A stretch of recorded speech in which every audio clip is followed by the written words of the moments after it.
I cut contact with my junkie mother when I turned 18 to escape the vile things she would do to me and my sister. Now 9 years later, my wife thought she should get a second chance and told her my location. My wife, 26F, and I, 27M, have known each other for 10 years and got married in 2018. We have very different lifestyles. She's a devout Mormon, and I am not religious. We found some way to make it work. It was a hard road, but there are still some challenges, yet we love each other very much. She has never met my biological mother. My parents were divorced long before I met her, and I broke contact with my mom after I turned 18. My mom was extremely abusive towards me growing up. She physically abused me and my sister regularly and tried to frame it on my father.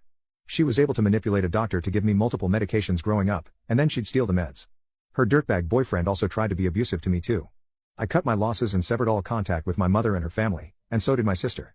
My parents, that being my dad and stepmom, didn't approve of my wife at first because of her religion, but they get along now. When my wife asked me when she'd meet my mom, I told her she never would. She's a violent and terrible woman who has no place in my life, and I didn't want her involved in ours. I also told her not to contact anyone in my mom's family. Recently, my mom showed up at my work, which she had no knowledge of. It got ugly, and the police had to be called to remove her from the property. It was such an embarrassment. When I got home, I told my wife, and she just had this oh crap look on her face.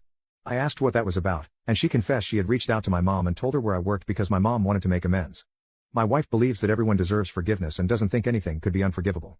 I told her that it violated the one thing I had told her was out of bounds and that she didn't even tell me until everything went wrong. She, of course, has been apologetic. I told her we'd get there, but I needed time to process it. I've been sleeping in the home office, and we've barely spoken since.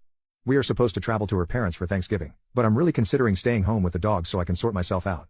I'm not sure how to get over this. Edit. Added that she's met my stepmom. She's also fully aware of what my mom did to us. I appreciate the support of those who messaged me when I last posted 4 months ago, as well as those who are curious about what happened. I didn't expect this to blow up. I'll give an update in chronological order, but trigger warning, details about childhood abuse are mentioned.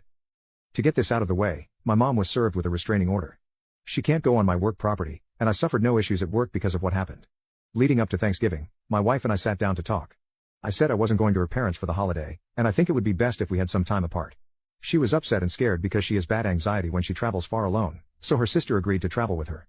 But in this conversation, I asked to see the messages between her and my mom. Turns out, my mom had bothered her for months with messages on Facebook asking how I was doing, if I was alive, and saying she doesn't get to hear from her son, etc. That part is what got my wife to reply with an update on everything.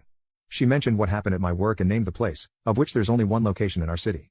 I knew she had been reached out to, as me, my sister, and her husband all had, but I didn't know she was constantly harassing my wife like that. In the time between my mom showing up in this conversation, my mom sent several messages accusing her of setting her up and keeping her son from her, among other very unpleasant messages. She went to her parents' place, and I made burgers and hung out with the dogs for Thanksgiving. I went over to my dad's that Friday while everyone there was out doing Black Friday things. We hung up the Christmas lights, and I told him what happened. Oddly, my dad didn't have much to say. He asked what I was going to do. I asked him for a specific file he had, and I told him I'd show her the file.